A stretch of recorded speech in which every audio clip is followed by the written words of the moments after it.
My name is Jenny Valentine, and I would like to say hello and thank you so much for all the support that you've given me in the UK and overseas for Finding Violet Park and Broken Soup, and now The Ant Colony, which is my new book.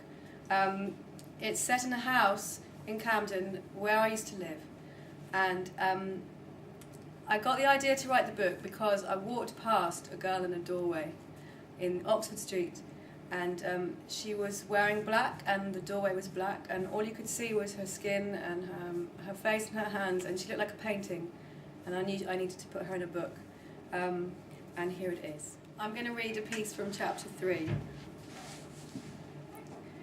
My place at number 33 Georgiana Street was the third bell of 5. All the other bells had a name on apart from mine, and no name suited me fine. I found it outside a newsagent's on a notice board. A guy came out while I was standing there and stuck a postcard on with a pin. I watched him walk back in the shop before I read it. I'd been throwing my money away at the hotel for nearly a week. I couldn't afford it, and I couldn't go home. I didn't want to be one of those people who moves to London and then ends up sleeping on the streets before they know it. The postcard said, studio flat, nice views, cheap rent, no DSS, 2 minutes tube, deposit. I phoned the number from a call box that stank so hard I had to keep the door open with my leg. I was standing at the end of my new road. The landlord's name was Steve. He lived in the basement. His skin was the exact dead texture of his leather jacket. He did the welcome tour, meaning the communal bathroom and the understairs cupboard where my meter was, and I couldn't take my eyes off the folds and creases in his cheeks. The electricity was pay as you go, same as the rent, which Steve kept telling me was way below the going rate, and which had to be cash in a brown envelope. I'm guessing so he could stuff it under his mattress and not tell anybody. I handed over half of everything I'd ever saved for the first month's rent. The whole place was pretty trashed, but it felt so good to shut the door to my own room and stand with my back against it. It could have been exactly what I'd dreamt of doing with the money all along. The place had a little kitchen and a bigger room for everything else, like eating and reading and sitting and thinking and sleeping. The floorboards were painted in thick black gloss with stuff trapped in it, hairs and fluff and sharper lumps like bugs and amber. There were 2 massive windows, floor to ceiling, that flooded the place with streetlight all night long and let in the sounds of outside. You're never alone with noise and light, not completely.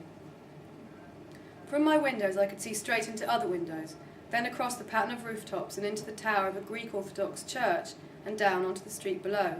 I spent a long time looking. It took me about a week to remember where I was when I woke up.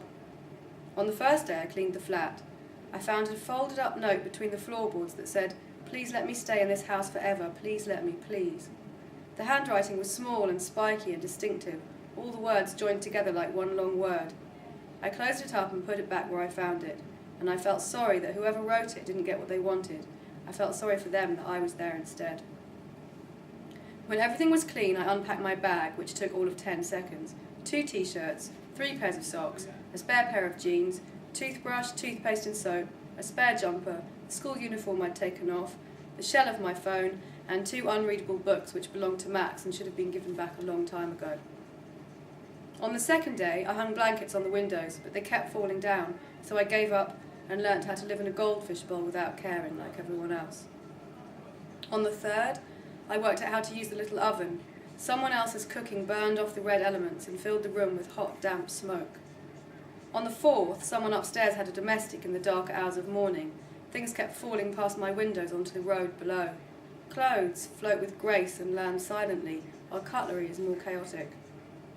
On the fifth, the electricity kicked out halfway through my shower because I'd forgotten to charge my top-up key.